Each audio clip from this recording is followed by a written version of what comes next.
All right, so reproductive health. I know for some of us it might bring back memories of those kind of awkward high school health class lectures. Ah, But seriously, this is going to be way more interesting, I promise. yeah, no, for sure. We're going way beyond just the biology here, like beyond the birds and the bees, to really like dig into all the different things that play a part in this super important part of our lives. Yeah, it's true. Reproductive health is about so much more than just our biology, right? It's about understanding how our emotions, our social situations, all of it ties into our overall well-being. It's like this whole interconnected system. Exactly.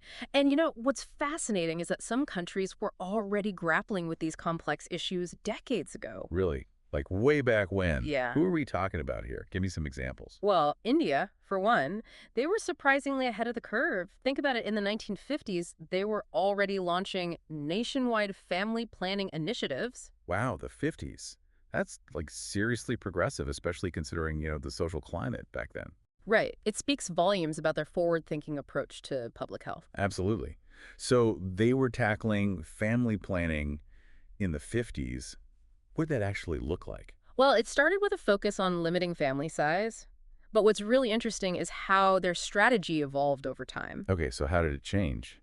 They shifted from just family planning to a much broader concept called reproductive and child health care, or RCH for short. RCH, so it sounds like that encompasses a more like holistic view of reproductive health. Exactly. It's about recognizing that reproductive health isn't just about contraception or childbirth. It's about the well-being of women and children throughout their lives. It's about the bigger picture. Yes. And a big part of their approach is education and awareness. But they're not just relying on those pamphlets you see in doctors' offices. Right, because those can be kind of easily ignored. For sure. They're getting creative with it. They're Yeah, using media, getting families and educators involved. They're really trying to reach people from all angles. I like that, thinking outside the box. It's essential, right? Because especially these days, people are bombarded with information. Oh, tell me about it. It's like information overload everywhere you turn. Exactly. So making sure people have accurate information, especially about something as important as reproductive health, is crucial. Yeah, and I imagine that's especially important for younger generations, like the ones who grew up with the internet.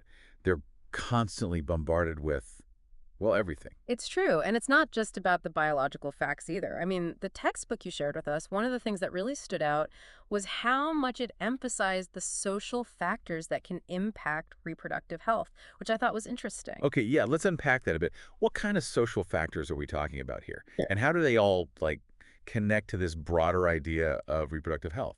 Well, you've got the big picture things like worries about population growth, but then on a more individual level, there are issues like sexual abuse, which is obviously a very serious and sensitive topic. And then you have things like gender bias, which can make it really hard for certain groups to get proper health care. It's a good reminder that we can't just think of reproductive health in isolation, right? Like it Mhm. doesn't exist in a vacuum. It's all these social factors have a real impact on people's lives and their choices. Precisely.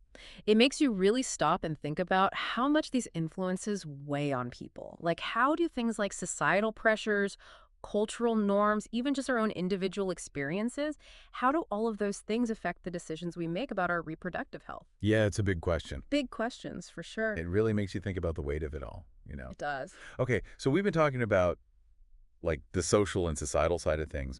But what about the more, I don't know, practical aspects of reproductive health? Like I have to admit, one of the first things that pops into my mind is contraception. Sure. That's a big one for a lot of people. It can feel kind of overwhelming though, right? I remember when I was younger, just like all the different options and methods, it was hard to even know where to begin. Totally. It's a lot to process, for sure. I Yeah. think that's why it's helpful to break it down a bit. The textbook you shared, it starts by talking about natural methods, so things like abstinence, withdrawal, or even relying on breastfeeding as a form of contraception. Right. Those are definitely the like lower tech options, I guess you could say. But how effective are those methods really? Well, that's the trade-off, right? They're generally considered less reliable than some other methods when it comes to actually preventing pregnancy. But on the plus side, they tend to have very minimal side effects, and you don't need any sort of medical intervention. Makes sense. So what's next? What other categories are there? Barrier methods would be next. These are probably the ones you're most familiar with. Condoms, diaphragms, that sort of thing. Ah, yes, the classics. And these are interesting because they serve like a dual purpose, don't they? Exactly. Not only do they help prevent pregnancy, but they also provide really important protection against STI, sexually transmitted infections. Which, as we've been talking about, is a crucial part of reproductive health. Absolutely. Okay, so moving on, let's talk about a method that's a little more complex: IUDs, intrauterine devices. Okay, yeah, IUDs, I've definitely heard of those, but I'll be honest, I'm a little fuzzy on how they actually work. So basically, an IUD is a tiny device, and I mean tiny, that gets inserted into the uterus, and it basically makes the environment there, well, inhospitable for sperm. So it's like creating a little roadblock right at the source. Precisely. And there are actually a few different types of IUDs. Some are non-medicated, while others release copper or hormones to up their effectiveness. Oh, interesting. So different options for different needs, I guess. It seems like with all of these contraceptive methods, the key is really finding the one that works best for you. 100%. It's a Oh. very personal decision, and it's definitely one you should be making in consultation with a healthcare professional. Your doctor should always be in the loop. Absolutely.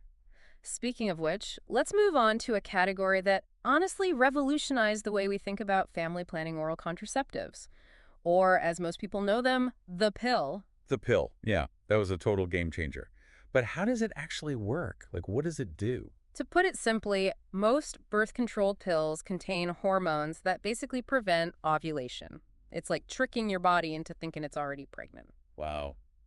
That's pretty wild when you think about it. I know there are a ton of different brands and formulations of the pill out there. Are there any that like stand out as particularly innovative or interesting? Well, since we were just talking about India's forward-thinking approach to reproductive health, I have to mention a pill they developed called Sahili. Oh, yeah, I remember reading about that. It's Yeah. non-steroidal, right? Exactly. It uses a molecule that's different from typical hormone-based pills, which can make it a really good option for women who have like bad side effects with those traditional oral contraceptives. And it just goes to show how much research and development is going into contraception. Like they're constantly coming up with new and improved methods. It's amazing how much science is packed into these tiny little pills. Okay, so we've got natural methods, barrier methods, IUDs, oral contraceptives. Anything else we should know about? Well, if you're looking for something a little longer acting, there are also injectables and implants. Okay, those are the ones that last for a few months or even years, right? Exactly. They offer that nice balance between like effectiveness and flexibility because they are still reversible if you decide you want to try to conceive. Right. So what about for people who know for sure they don't want children? Or any more children, I guess. In those cases, there are surgical options: vasectomy for men, tubal ligation for women. Those are the more permanent decisions, though. Definitely. Those are considered permanent forms of sterilization. So it's super important to make those decisions carefully, like really carefully, and with the guidance of a medical professional, of course. For sure. Those aren't decisions to be taken lightly. Sure. So, okay, we've covered a lot here. It seems like the main takeaway is that when it comes to contraception, like most things in life, there's no one-size-fits-all approach, right? 100%. It's about knowing your options, doing your research, and talking to your doctor about what's right for you. And speaking of making informed choices about your reproductive health, I think it's important to transition to a topic that can be, well, a bit more sensitive: medical termination of pregnancy. Or, MTP. yeah, MTP. That's definitely a topic that tends to spark a lot of, I don't know, debate and discussion. Rightfully so. And it's something the textbook you shared brought up, like the prevalence of MTP around the world. Did you know that it's estimated that something like 45 to 50 million MTPs are performed every year worldwide? Wow. That's a lot. It really underscores the need for safe and accessible reproductive health care, doesn't it? Absolutely. And when we're talking about that, about safe access, it's also important to consider the legal side of things, right? Like, what are the laws surrounding MTP? Right, because those could vary a lot from country to country. Exactly. In India, for example, MTP was actually legalized back in 1971. Really? That seems surprisingly early, all things considered. It was pretty progressive for the time, but they also have very strict regulations in place when it comes to MTP. Okay, so what are they concerned about? Why so strict? Well, one major concern is preventing sex-selective abortion, which has unfortunately been a real issue in India and other parts of the world too. And of course, there's always a big emphasis on making sure that MTPs are performed safely. Right, because we know that unsafe abortions can be incredibly dangerous, life-threatening even. Absolutely. And the textbook really drove that point home, like the dangers of going to unqualified practitioners for an MTP. It's just not worth the risk. Not at all. So in India, What are Mm. the actual rules surrounding MTP? Like, when is it considered okay? Generally speaking, it's considered safe and legal within the first trimester of pregnancy, so that's the first 12 weeks.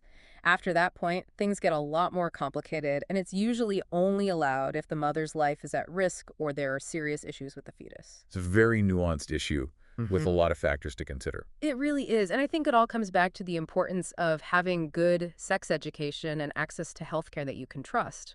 When Yeah. people have the information they need, when they have the resources to make informed decisions about their reproductive health, it can drastically reduce the need for MTP later down the line. 100%. Okay, I think it's time we switch gears a little bit Yeah. and talk about another really important aspect of reproductive health that I think sometimes doesn't get enough attention, and that's STIs, sexually transmitted infections. Definitely. STIs deserve way more attention than they get. For sure. Mhm. Because the reality is STIs are incredibly common, and some of them can have really serious long-term health consequences if they're not treated. Exactly. We're talking about things like chlamydia, gonorrhea, syphilis, and of course, HIV/AIDS. Right, the big one. And with STIs, early detection is key, right? Like the big one. And with STIs, don't actually cause any noticeable symptoms in the early stages, especially for women. Oh, wow. See, that's kind of scary. You might not even realize anything is wrong. Exactly. And that's why even if you think you're in the clear, getting tested regularly is so, so important. So it's really better to be safe than sorry. 100%. So regular testing, got it. Yeah. But let's say someone, they do have some symptoms. What should they be, like, looking out for? What are some of the signs of an STI? Well, it really depends, like on the specific infection we're talking about, but Yeah. some common ones would be things like itching or any kind of unusual discharge or pain during sex, or if you notice sores like in your genital area. Okay, yeah, those are all, like, red flags for sure. Exactly. So it sounds like even if you don't have symptoms, getting tested regularly, that's still the best way to go, Yeah. right? Absolutely. Yeah. Like, it's better to be safe than sorry, Think of it like going to the dentist. right? You don't wait till your teeth are falling out to schedule a checkup. True, true. It's the same idea, with sexual health. Yeah, I like that analogy. Regular STI testing, it should just be like a normal part of taking care of yourself. Totally. And hopefully, I don't know, I feel like we're getting better as a society at just, like, talking about STIs more openly and honestly. Hopefully. Yeah. Because I feel like that stigma that surrounded it for so long, Yeah. it's a huge reason why people don't get tested, why they don't seek treatment. No, absolutely. It prevents people from getting the help they need. Right. We need to normalize these conversations, like create a space where it's okay to talk to your doctor about your sexual health without feeling ashamed. Yeah, no judgment, just like any other health concern. Exactly. Okay, so speaking of removing barriers and, feeling empowered to seek support, I feel like this deep dive into reproductive health, we can't wrap it up without talking about infertility, Yeah, that's another big one. which, can be such a challenging experience for people, both emotionally and physically. It really can be. Yeah. And it's something that, when it is portrayed, it's usually handled really sensitively, which is important. Hmm. But I also feel like there's still so much, I don't know, misinformation and misunderstanding surrounding infertility. Absolutely. There are a lot of misconceptions out there. So let's clear some of that up. Yeah, let's talk about it. One thing that I found really interesting in the textbook was the section on assisted reproductive technologies, RT. RT, right? Which sounds very, I don't know, high-tech and, like, futuristic. It kind of is. So break it down for us. What is that? Basically, RT, it covers like this whole range of fertility treatments, and they're all designed to help people, individuals, or couples to conceive. And, one of the most well-known examples is IVF, in vitro fertilization. Right, IVF, I've definitely heard of that. I'm not going to lie, though, I'm not exactly sure how it works. Yeah, it can be kind of confusing. Yeah. So in the simplest terms, IVF involves taking the eggs and the sperm, and they're combined outside the body, so in a lab, to create embryos. Okay. And then those embryos are, like, closely monitored. Mm-hmm. And if everything goes well, then one or two of those embryos are transferred to the woman's uterus. And the hope is that implantation happens, and then, of course, pregnancy. So it's like you're basically like jump-starting the process in a way. Exactly. That is wild. It's incredible to think that like we have the technology to do that. I know, it's amazing. But I imagine that's probably a pretty, intense process and probably expensive too. Yeah, you're right about that. IVF and a lot of other RT procedures, they can be very costly.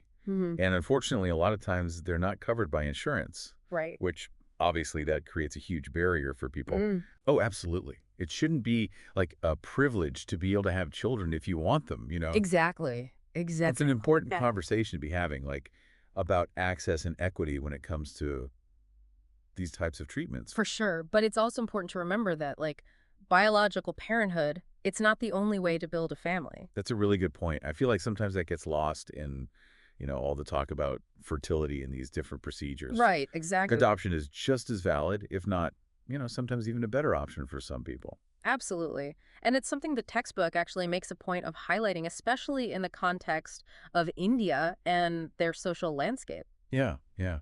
And it brings us back to something we were talking about earlier about how like there are all these different social and cultural factors that like really influence how we view reproductive health. It's all interconnected, right? It really is. Well, Mm. this has been, I don't know about you, but I feel like my brain is like What have full. you? We covered so much ground today. It's incredible. We did, from the biology all the way to the social issues, contraception, infertility. Wow. The whole gamut, really. All 9 yards. So for everyone listening, we want to leave you with a question to think about. Okay, imagine you're designing like a public health campaign about reproductive health, all right?